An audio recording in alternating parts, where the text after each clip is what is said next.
കൊൽക്കത്ത സന്തോഷത്തിന്റെ നഗരം, കൊട്ടാരങ്ങളുടെ നഗരം, ശാസ്ത്ര നഗരം എന്നീ പേരുകളിൽ അറിയപ്പെടുന്നു.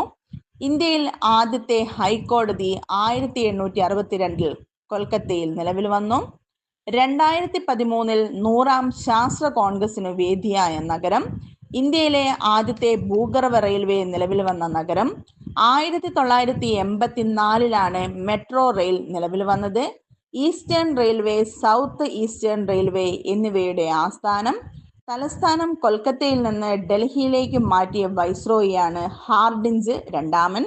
ഗാന്ധിജി പങ്കെടുത്ത ആദ്യ കോൺഗ്രസ് സമ്മേളനം നടന്നത് 1901 കൊൽക്കത്തയിലാണ്.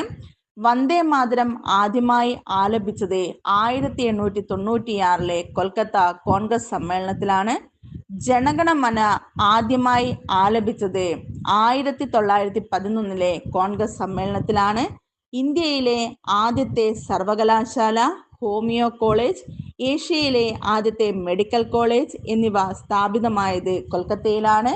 ഇന്ത്യയിൽ ആദ്യമായി ടെലഫോൺ, ടെലിഗ്രാഫ്, ലിഫ്റ്റ് എന്നിവ സ്ഥാപിതമായ നഗരമാണിത്. ഇന്ത്യയിലെ ആദ്യത്തെ ടെലിഗ്രാഫ് ലൈൻ സ്ഥാപിതമായത് കൊൽക്കത്ത ഡയമണ്ട് ഹാർബർ ലൈൻ ആണ് അത്.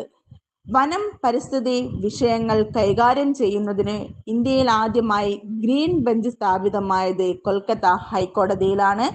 കൊൽക്കത്ത ഹൈക്കോടതിയുടെ അധികാര പരിധിയിൽ വരുന്ന കേന്ദ്രഭരണ പ്രദേശമാണ് ആൻഡമാൻ നിക്കോബാർ ദ്വീപുകൾ. നേതാജി സുഭാഷ് ചന്ദ്രബോസ് അന്താരാഷ്ട്ര വിമാനത്താവളം സ്ഥിതി ചെയ്യുന്നത് കൊൽക്കത്തയിലാണ്. ഇന്ത്യൻ ഫുട്ബോളിന്റെ മെക്ക എന്നറിയപ്പെടുന്നത് കൊൽക്കത്തയാണ്. കൊൽക്കത്തയിലെ യുവഭാരതി സ്റ്റേഡിയം ഇന്ത്യയിലെ ഏറ്റവും വലിയ സ്റ്റേഡിയം. ഇന്ത്യയിലെ ഏറ്റവും വലിയ ക്രിക്കറ്റ് സ്റ്റേഡിയമാണ് കൊൽക്കത്തയിലെ ഈഡൻ ഗാർഡൻ സ്റ്റേഡിയം. ഏഷ്യയിലെ ലോർഡ്സ് എന്നറിയപ്പെടുന്ന സ്റ്റേഡിയമാണിത്. 2014 IPL ക്രിക്കറ്റിൽ ചാമ്പ്യന്മാരായ കൊൽക്കത്ത നൈറ്റ് റൈഡേഴ്സ് ടീമാണ്.